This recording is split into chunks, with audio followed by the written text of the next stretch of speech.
जितनी सुनते हो ना उतने को तो शौर आना चाहिए कि जो बात कही जा रही उस पर अमल किया जाए। क्यों नहीं लोग सुधर रहे? जब बहादुर शाह जफर की हिस्ट्री मैंने पढ़ी तो जिस वक्त अंग्रेजों की फौज दिल्ली के आसपास घुड़दौड़ कर रही थी, उस वक्त दिल्ली की हर गली में मुशायरा हो रहा था। वाह क्या बात है, वाह दोबारा इरशाद, तिबारा इरशाद, फिर से सुभान अल्लाह, क्या बात है, जिंदाबाद जिंदाबाद। हर गली में मुशायरा हो रहा था। कहीं नाच की महफिल सजी हुई थी। अंग्रेजों की फौज ने ऐसा दबोचा करके ना, ऐसा दबोचा कि धरे के धरे रह गए सारे। और जब उनको पाबंदी सलासिल किया गया ना और भूख की शिद्दत से बहादुर शाह जफर तड़पने लगे और खाना तलब किया, तो अंग्रेजों ने उनके दोनों लड़कों की गर्दन काट करके एक बड़ी थाली में दोनों का सर रख करके भेजा था बहादुर शाह जफर को कि ये लो नाश्ता कर लो अपने बच्चों के सर को खा करके। जब मैं यहां आया था मकराना तो सुना था 1989 में गालिबन यहां फसाद हुआ था। लोग जूतियां छोड़ छोड़ के भागे थे। तब से पूरी हवा निकल गई मकराना के लोगों। एरिया में कुछ लोग मारे गए थे। किसी की इतनी हिम्मत नहीं थी उसके बाद कि वो एरिया में जाके डेड बॉडी तो ले आए। वो शोरबा, अभी मैं आ रहा था ना यहां इस जलसे में आने के लिए, मेवलियागढ़ के आसपास एक दस्ता फौज का निकल रहा था। शायद पाकिस्तान फतेह करके लौटा था वो जी। गाड़ियों पे मोटरसाइकिलों पे हू हा तू ता करते निकले। इतने में मोड़ पे मेरी गाड़ी आ गई। ऐसा लगा शायद सांप सूंघ गया उनको। जब तक मैं निकल नहीं गया तब तक चुपचाप एकदम फुल स्टॉप दे दिया उन्होंने। अरे मुझसे क्यों डर सकता?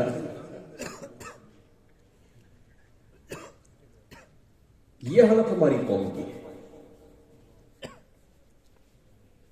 बिल्कुल लेटेस्ट है, अभी कोई 2 घंटा अब नहीं हुआ है। जब आप लोगों की शादियां हों या हुई या होने वाली हों और होंगी तो क्यों बदतमीजी करते हो? क्यों दोस्तों को लेकर के हुल्लड़बाजी करते हो? शर्म नहीं आती है? ये कौन सा दस्तूर मुझे समझाओ तो सही। आप पूरे मुल्क की बात करता हूं, हिंदुस्तान के किसी कोने में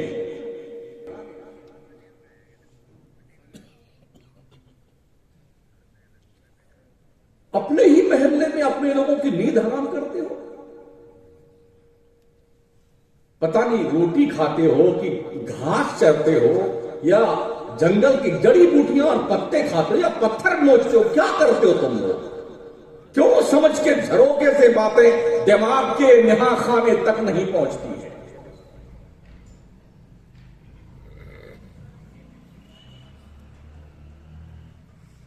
क्या आप इससे बेनियाज हो सकते हैं? इसी हुल्लड़बाजी के बीच में अगर मलकुल मौत आ जाए तब क्या करेंगे?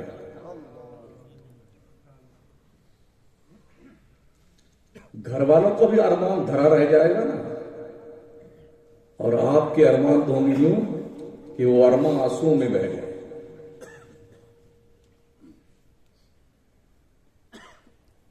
खुदा के लिए ऐसा मत करो यार, मत करो जुल्म अपने आप पर।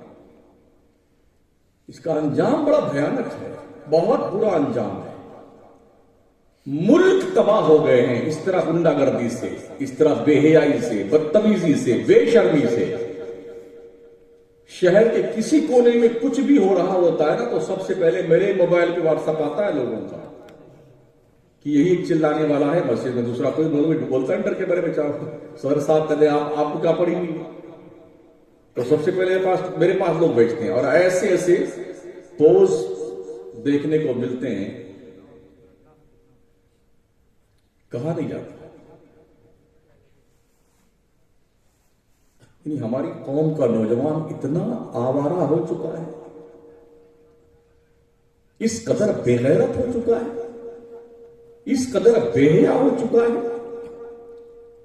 ना माँ बाप के इज्जत की परवाह है, ना मुआशरे की इज्जत की परवाह है, ना कौम के इज्जत की परवाह है, ना मजहब की इज्जत की परवाह है। तो जब तुम्हें जूते लगेंगे ना तो किसी को तुम्हारी परवाह भी नहीं होगी, ये ध्यान रखना। हमने कोई भांग नहीं पी रखी है, हम पढ़ते हैं, समाज को पढ़ते हैं, चलने वालों का अंदाज पढ़ते हैं, बोलने वालों की बात पढ़ते हैं, किताब पढ़ते हैं, फिर सबका कंपेयर करते हैं और रिजल्ट निकालते हैं कि अंजाम क्या होने वाला है। सुधर जाओ, अभी वक्त है।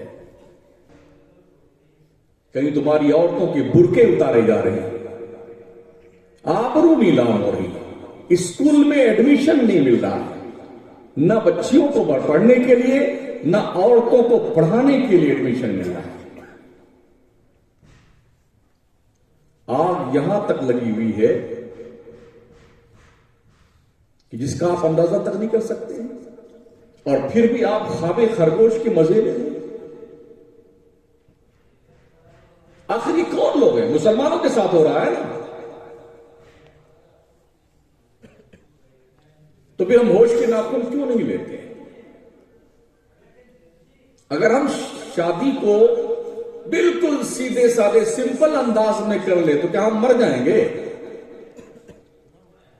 या पैसा उबाल खा रहा होता है कि भाई हमको तो पैसे को चूरमा बनाना है। पैसे कितनी मेहनत से कमाए जाते हैं, बाप से पूछो अपने। हमने देखा है उन बापों को दुबई में, शारजा में, अबू धाबी में, जो घरों से कमाने गए हैं ना, कभी एक टाइम रोटी खाते हैं, दूसरी टाइम नहीं खाते हैं कि मेरे बच्चे का काम आएगा पैसा। मैंने कुछ लोगों को सिर्फ ब्रेड खाते देखा, 2 ब्रेड खाते थे सुबह में नाश्ते में, दोपहर का खाना नहीं खाते थे, फिर शाम को कहीं 1-2 रोटी खा लेते थे। आप समझते हैं क्या बड़ी आसानी से पैसा आता है? जब आप खुद कमाएंगे ना तब आपको एहसास होगा कि पैसे की कदर और कीमत क्या है। तब आपको शाम की रोटी भी बहुत मीठी लगेगी, रात का रखा हुआ चावल भी आप बकरी और भेड़ के सामने नहीं डालेंगे, आप गर्म करके खुद खाएंगे। कब? जब आप खुद कमाएंगे तब। अभी आपको एहसास होगा कि बाप कमा रहा है ना।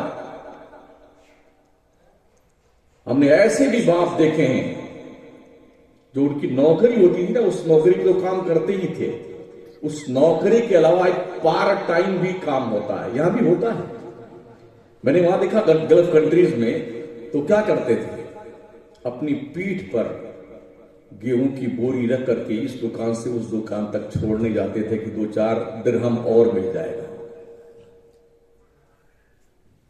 कहीं 1 घंटा रोटी पकाने का उन्होंने जो है वो तय कर रखा है, इसका कितना पैसा मिलेगा, वो रोटी वहां पकाने जाना है। कहीं बर्तन साफ कर रहे होते हैं। ये आंखों देखी बात कर रहा हूं। वहां से आने के बाद जब गांव में उनके हालात देखे ना तो उनकी मोछें यूं रहती थी बेटों की। जब हम लौट के आए तो हमारे सामने जब आए, हमने कहा मियां औकात भूल गया। तो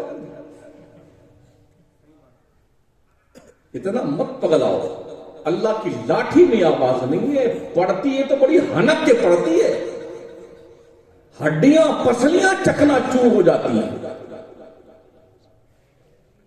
अल्लाह जब तक मोहलत दिए हुए ना, अपने जिंदगी का शुक्र मनाओ कि रब का बड़ा करम है, अब तक आपको कुछ हुआ नहीं है।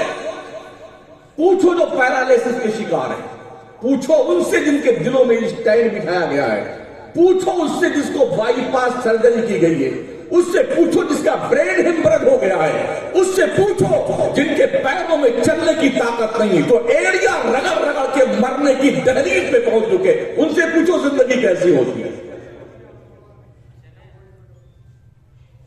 सुबह 9 बजे तक टन मार के सोते हैं बेटे, फिर उठेंगे, बाप की कमाई का लाया हुआ मोटरसाइकिल भुड़भुड़ाता हुआ पूरे गांव में भगाएगा, इस चौराहे से उस चौराहे तक।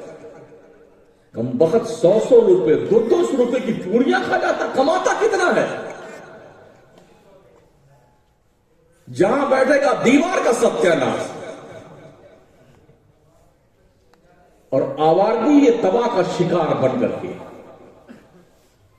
जिस तरह से गिद्ध होता है ना हरदम मुर्दार पर नजर होती है, ऐसे ही आवारा गर्दी के शिकार जो हमारे नौजवान हैं उनकी एक कंडीशन देखी है हमने। कंट्रोल कीजिए अपने आप को, और कम से कम जितने लोग बैठ के तकरीर सुनते हो वो अपनी जिंदगी में तो कुछ फर्क पैदा करो यार।